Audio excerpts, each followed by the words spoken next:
Monsieur Yondou Nanket Ardenanti. Vous allez présenter votre projet de fin d'études intitulé Mise en place d'une solution open source d'évaluation de la sécurité des réseaux et du web au sein de Tunisie Télécom. Vous avez entre 15 et 20 minutes, ensuite on va passer à la discussion. Vous pourrez commencer. Je vous remercie, monsieur le président du jury, de m'avoir passé la parole. Alors, comme vous avez si bien remarqué, je suis bien Yondou Nanket Ardenanti, futur expert cybersécurité, et je suis ici aujourd'hui dans le cadre de ma soutenance. Déjà, avant d'entrer dans le vif du sujet, je tiens d'abord à remercier IT University pour le privilège qu'ils m'ont accordé d'être l'un des premiers à passer. Je vais dire premier, ça sert aussi en parenthèse. Et c'est un privilège pour moi. Et sans toutefois oublier de remercier mon encadreur, M. Oussemidi, encadreur pédagogique, qui m'a accompagné durant tout le déroulé de ce BFE. Et aussi mon encadreur professionnel côté de Tunisie Télécom, qui m'a accompagné dans les documentations techniques de ce côté-là. Et à tous ceux qui sont venus me soutenir, je vous dis merci. Donc, je vais rapidement aller dans vous présenter le plan de travail. Donc, comme plan de travail, j'ai prévu une introduction dans laquelle nous allons parler du contexte justificatif de ce projet. C'est très important. En même temps aussi, les objectifs à atteindre. Quels sont les objectifs à atteindre? C'est ça, c'est à partir de là que nous allons arriver au bout de notre travail. Donc, on a la problématique qui repose sur un questionnement à double volet. Par exemple, le comment, on va y arriver. On a la méthodologie. Dans la méthodologie de mon plan, je vais dérouler des outils, peut-être les critères de choix, les critères de sélection d'un outil, la comparaison des outils. Après la comparaison des outils, je vais choisir un outil, l'outil qui a été choisi par Tunisie Télécom. Et je vais vous présenter également son architecture et nous allons entrer dans le déploiement. Après le déploiement, nous allons faire le test de pénétration. Et puis nous allons voir les résultats et la conclusion attendue et les perspectives. Donc, sans toutefois d'aller, comme vous voyez cette image, ça traduit beaucoup de choses dans la cybersécurité. Aujourd'hui, cette image, ça représente les menaces dans les entreprises. Les entreprises de télécommunications, les banques, les applications, les sites e-commerce et autres font face aux cybermenaces de nos jours.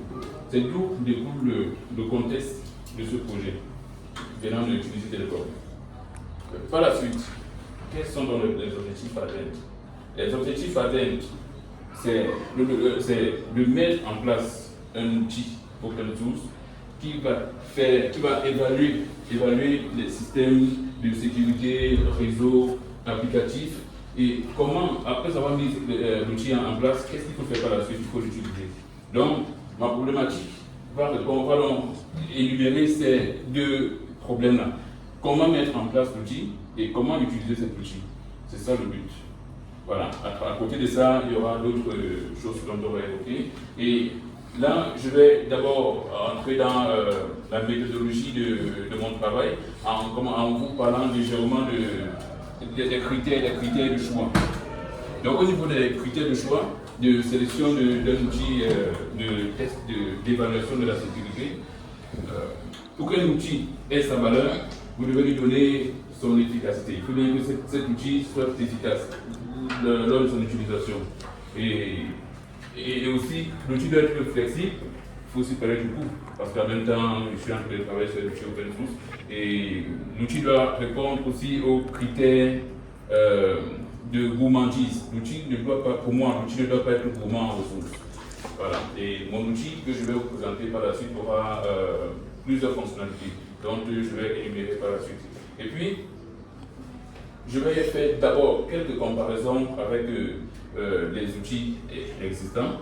Par exemple, une des solutions que Tunisie Télécom utilise, ça c'est une des solutions, ils ont plusieurs solutions, mais avec la confidentialité des informations, la sécurité aussi de leur côté, ils ne vont que présenter Rapid 7 de Nespose.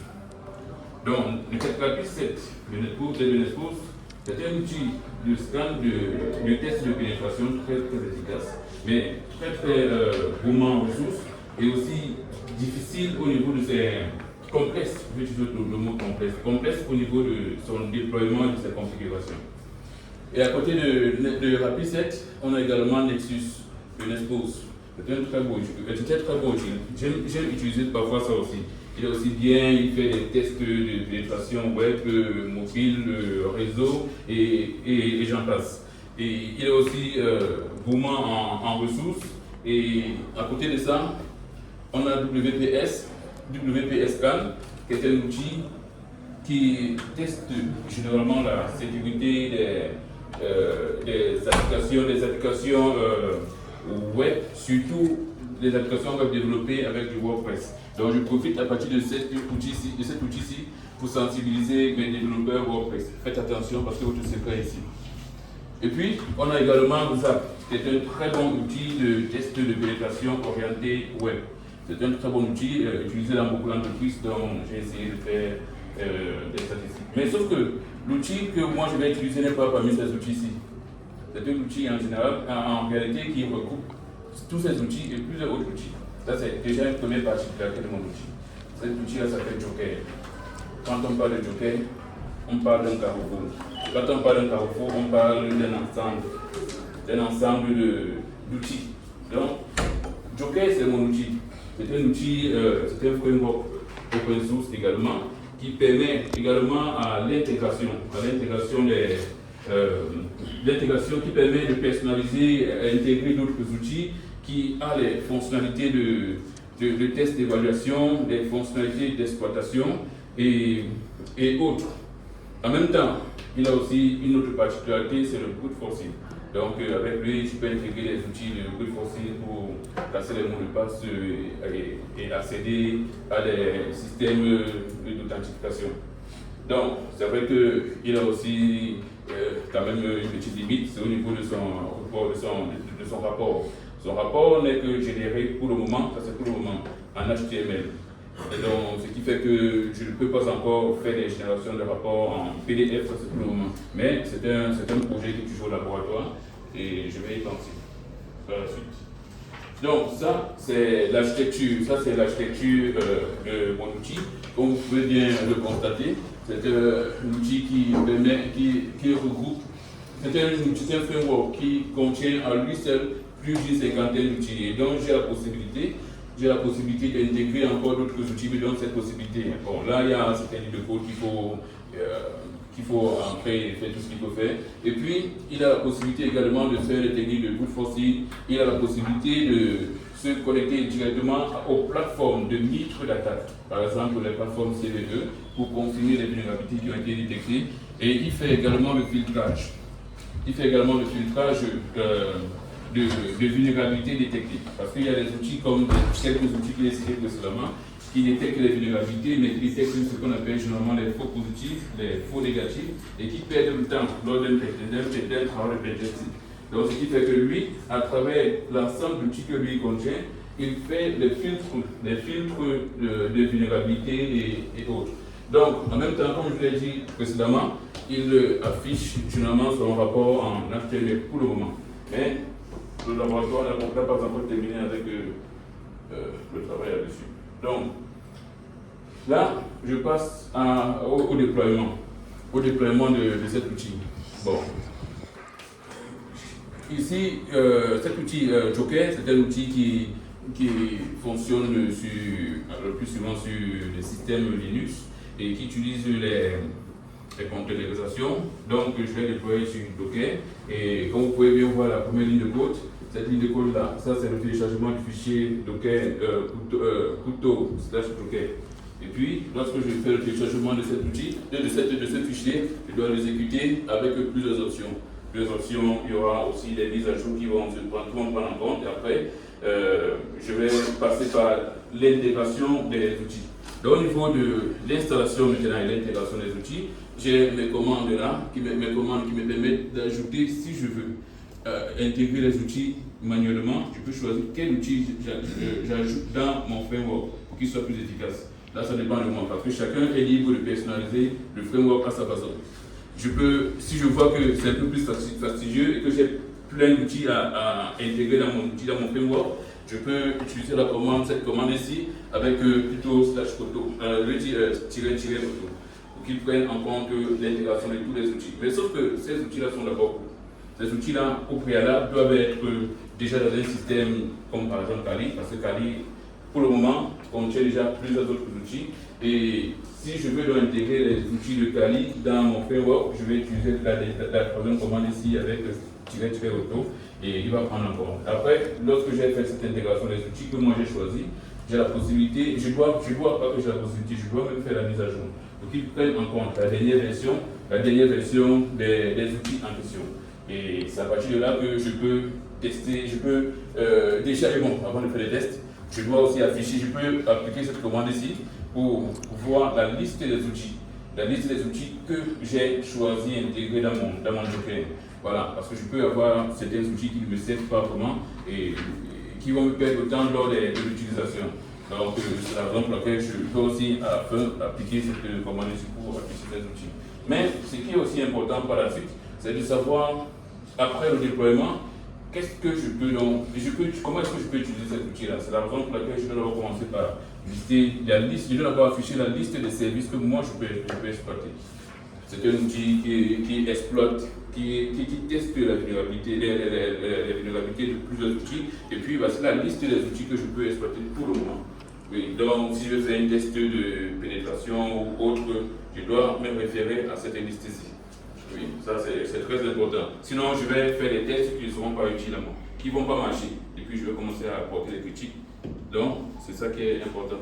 Et puis, il y a aussi les produits, les serveurs, les technologies. Oui, les technologies que je peux scanner, que je peux détecter et exploiter à la fin. Après avoir initié mes tests de pénétration et autres. Bon, c'est vrai que j'ai mis les commandes au-dessus pour afficher la liste des produits. Ça, ce n'est pas la seule liste. Le tableau de liste des produits, des technologies est très très vaste. Donc, je n'ai que pris une petite parcelle pour afficher. Mais la commande ici affiche tout le reste. Et puis, je vais donc commencer à l'attaque. Pour commencer par l'attaque, je vais présenter d'abord l'architecture.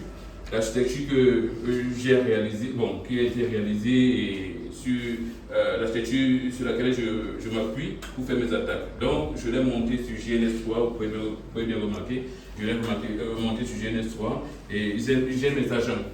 Je peux choisir celui-ci pour peut-être étudier, évaluer son état de sécurité, cette cible-ci. Et c'est ce que j'ai même fait. Voilà. Qu'est-ce que j'ai fait par la suite, bon, avant de passer directement à l'attaque, je dois d'abord créer une base de données. Dans laquelle tout ce que je vais effectuer comme évaluation, test et autres, sera enregistré dans la base de données. Parce qu'à la fin, il faudrait que je génère d'abord. C'est la raison pour laquelle j'ai cette commande ici pour m'afficher, pour la création des bases de données. Et puis, la base de données ici est appelée mission. Généralement, ici, on parle de mission.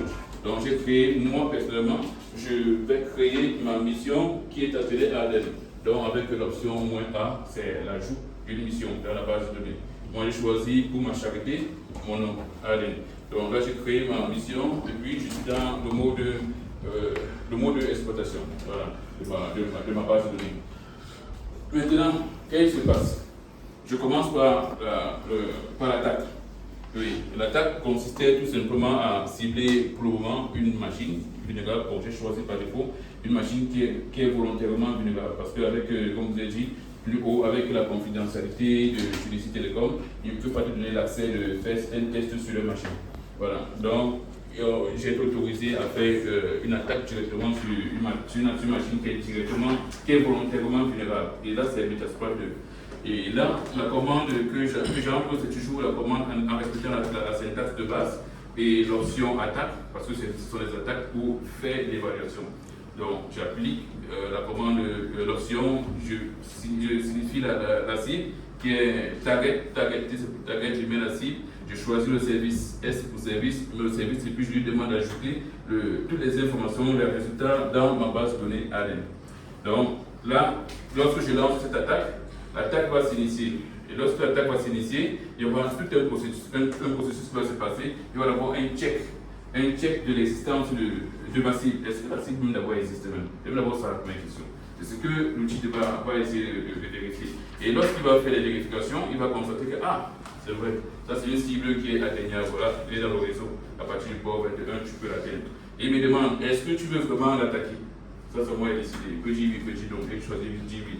Mais comme dans l'attaque prend assez de temps, j'ai abrégé le processus d'attaque pour passer directement au rapport. Oui. Donc, après les attaques, tout est effectué. Je peux déjà afficher les quelques informations du rapport généré. Et j'ai ici les vulnérabilités qui ont été affichées, qui ont été détectées.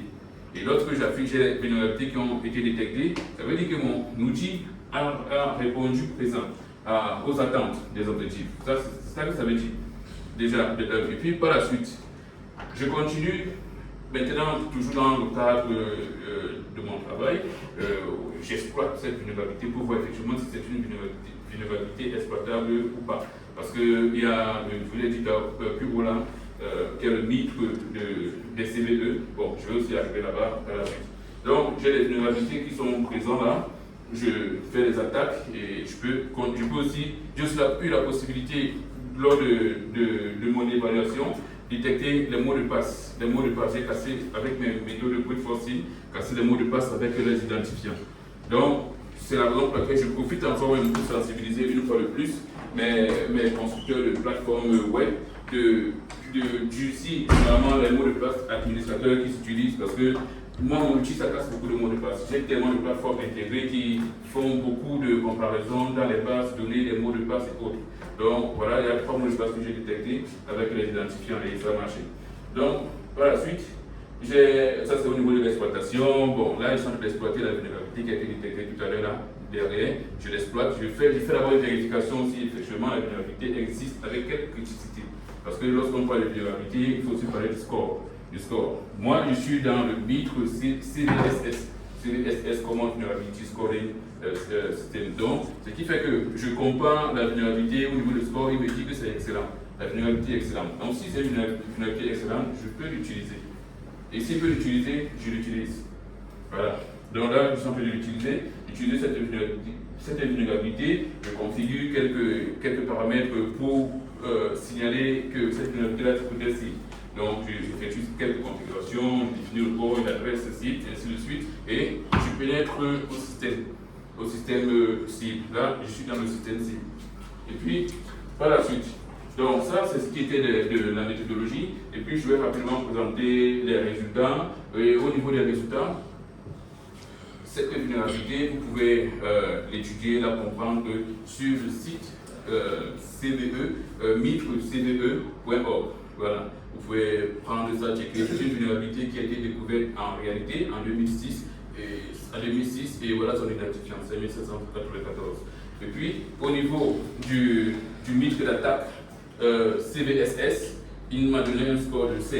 Donc, c'est sur une plage de 1 à 5, il m'a dit c'est un score de 5. Et c'est la raison pour laquelle tout en haut là, lorsque je tente de l'exploiter, vous avez vu excellent.